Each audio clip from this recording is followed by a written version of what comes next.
Bonjour, c'est Lionel, le baladeur au fil de l'eau. Savez-vous que le canal de l'Ourcq est en fait un aqueduc? Je vous propose de le parcourir dans le pays meldois, c'est-à-dire du côté de Meaux, entre Lizy-sur-Ourcq et Crégy-les-Maux. De la technique, de la nature, des paysages et un peu d'histoire sont au programme de cette balade découverte. Bonne randonnée! Le canal de l'Ourcq fait ici des méandres. Nous allons voir pourquoi. Dans ce parcours qui part de Lizy-sur-Ourcq, suit le canal à Congis-sur-Thérouanne, puis à Vared, passe proche de Meaux pour finir à Crégy-les-Maux. À Lizy, le canal arrive du Valois par le nord-est.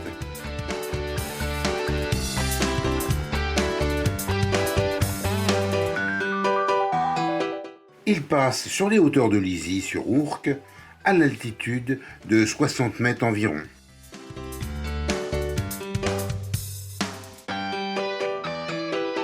Proche du canal, à Lizy, il faut voir l'église Saint-Médard de 1611, ainsi que le cimetière où une sorte de nécropole des artistes de cirque de la famille Bouglione s'est créée depuis environ un siècle.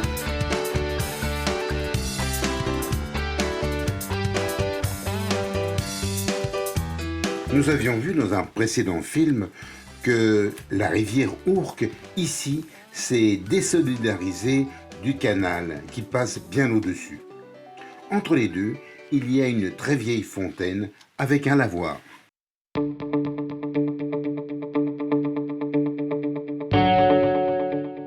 Au XIXe siècle et au début du XXe, le canal avait à proximité des industries sucrières, avec un port de chargement des flûtes en direction de Paris. La Marne est toute proche, ce qui a donné l'idée de créer un barrage pour récupérer l'eau de la rivière. En 1866, l'eau manquait dans le canal. Et donc, pour l'alimentation de Paris, il fut créé une usine de relevage des eaux pour monter l'eau de la Marne vers le canal de l'Ourcq. Cette usine est une vaste pompe qui laisse entrer de l'eau de la Marne par des sas.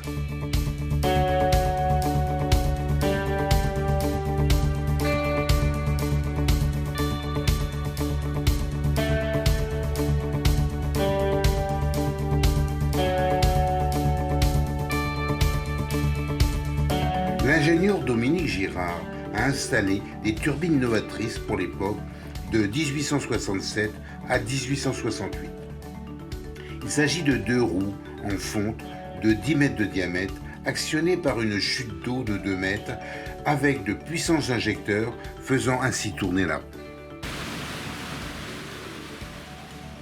Les deux roues actionnent 4 pompes qui refoulent suivant les besoins jusqu'à 38 000 m3 d'eau par jour.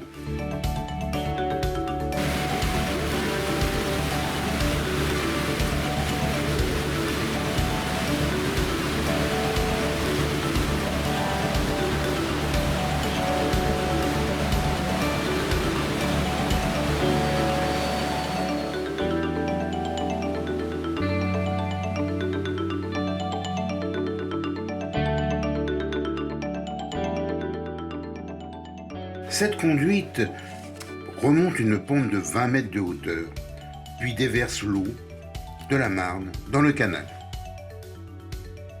Une association nommée Laflot fait visiter le site, explique le principe de fonctionnement du canal et de cette usine de relevage. Le ministre Chaptal avait dit à Napoléon: si vous voulez contenter les Parisiens, donnez-leur de l'eau. Ce fut donc le premier rôle du canal. Un aqueduc apportant l'eau de l'Ourcq vers le bassin de la Villette à Paris.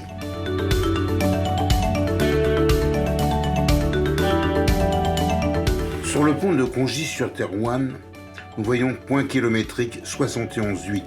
Cela signifie qu'il reste donc 71,8 km pour atteindre Paris.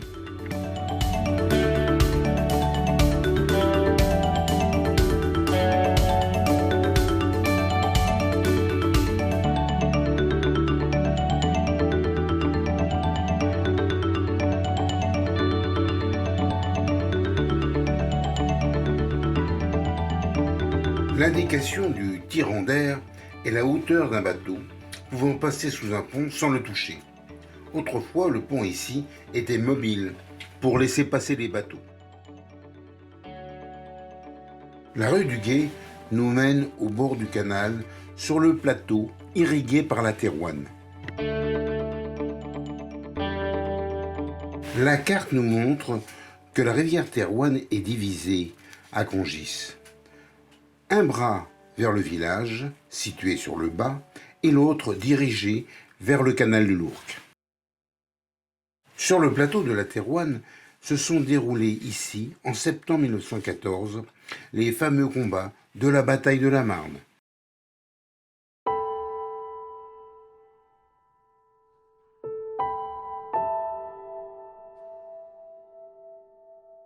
Sortie du canal de la Thérouanne sur le canal de l'Ourcq.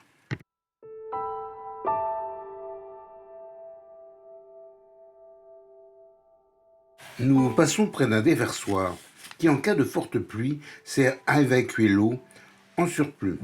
La hauteur d'eau du canal est d'environ 0,80 m à 1 m maximum.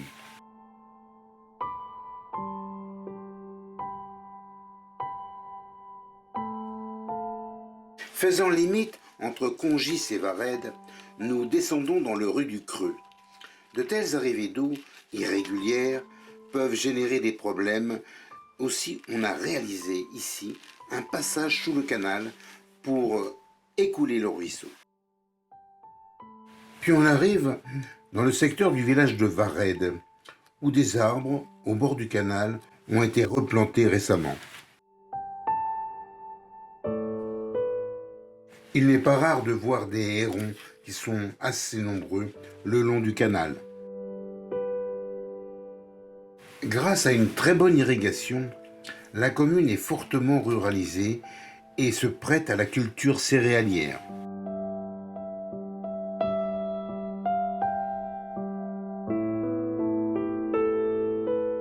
Le canal contourne Varède plus dans le creux. Il cherche les courbes de niveau, gardant son altitude ici à 59 mètres. C'est la Marne qui a creusé le plateau depuis 100 000 ans. On voit d'ailleurs que le relief abrupt est très marqué autour de la boucle de Varède.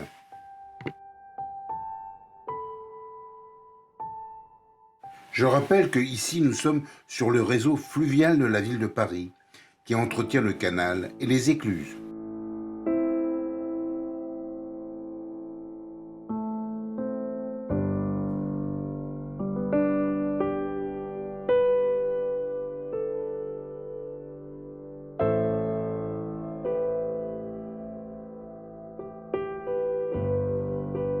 Passage sous le pont dit de la Brosse.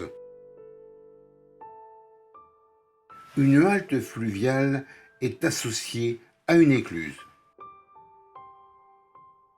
Ce panneau nous indique que depuis le port aux Perches, que nous avons décrit dans notre précédent film, le canal a déjà parcouru 43 km. L'écluse est recouverte de chatons de saule ou de peupliers, arbres typiques des bords de l'eau.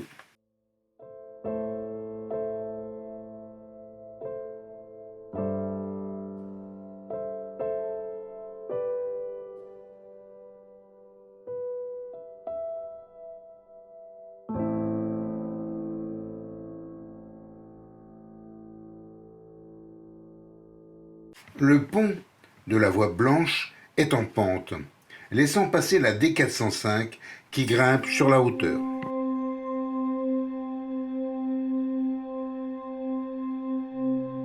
À l'Épine, le canal semble rejoindre la Marne, mais ce dernier est à 8 mètres au-dessus.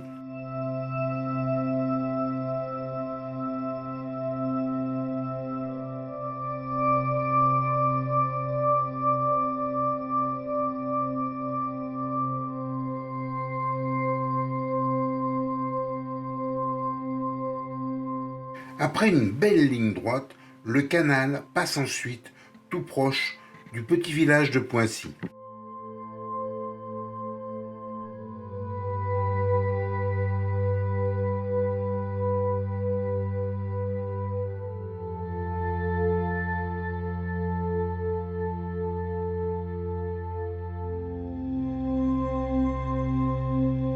Il faut préciser que le secteur où nous sommes, entre Mareuil-sur-Ourcq et Meaux, ne fut réellement terminé qu'en 1821, après la chute de Napoléon. La première partie du chantier, elle, fut commencée par le bassin de la Villette à Paris en 1806, sous le Premier Empire. Puis, entre zones agricoles et zones industrielles, nous atteignions Meaux.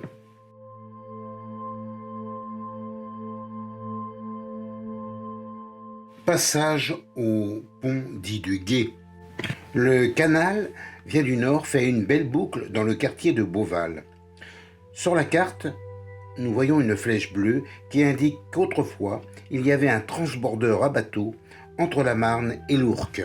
Ce système a fonctionné de 1880 à 1893. Les bateaux, pouvant peser jusqu'à 75 tonnes, étaient installés sur un chariot qui transbordait le bateau sur les 550 mètres séparant le canal de la Marne. Cela raccourcissait la distance de 100 km.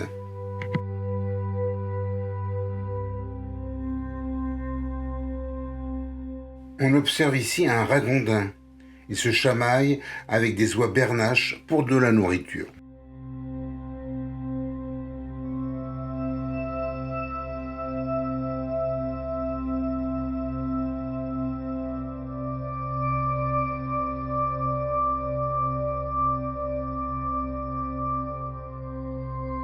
Puis c'est l'écluse de Meaux, nommée Saint-Lazare, avec un système automatique pour le transit des bateaux. La navigation, bien sûr, est permise sur le canal. Cependant, ce dernier étant en cul-de-sac, il est assez peu fréquenté dans cette partie meldoise. Le canal se dirige ensuite vers le nord, cherchant toujours ses courbes de niveau vers 55 mètres de hauteur.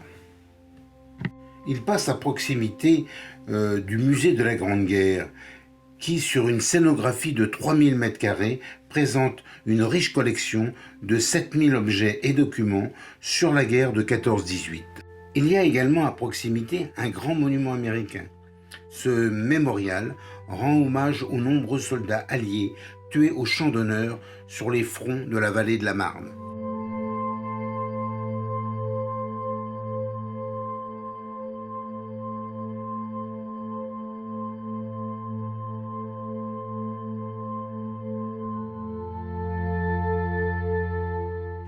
On observe que la butte calcaire du nord a été fortement creusée pour laisser le champ libre au canal.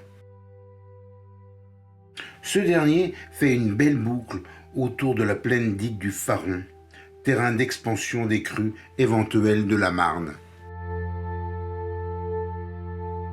Nous arrivons à Crégis-les-Meaux, passant près du petit château de la Roche, en contrebas de la boucle du canal. Un vieux lavoir a été restauré par une association locale. Un petit pont permet de grimper vers un ancien couvent des Carmes du XVIIe siècle dont les vestiges dominent la vallée vers Meaux.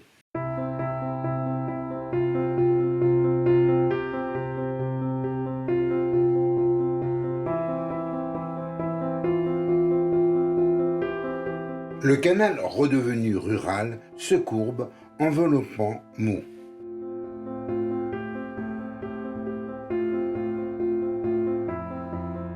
Nous atteignons le pont de Blamont PK 49.2, toujours sur la commune de Crégis-les-Meaux. C'est ici que se termine notre petite promenade du jour. N'hésitez pas à vous abonner à la chaîne du Baladeur au fil de l'eau pour voir plein de petits films sur les rivières d'Île-de-France et la Loire. À bientôt!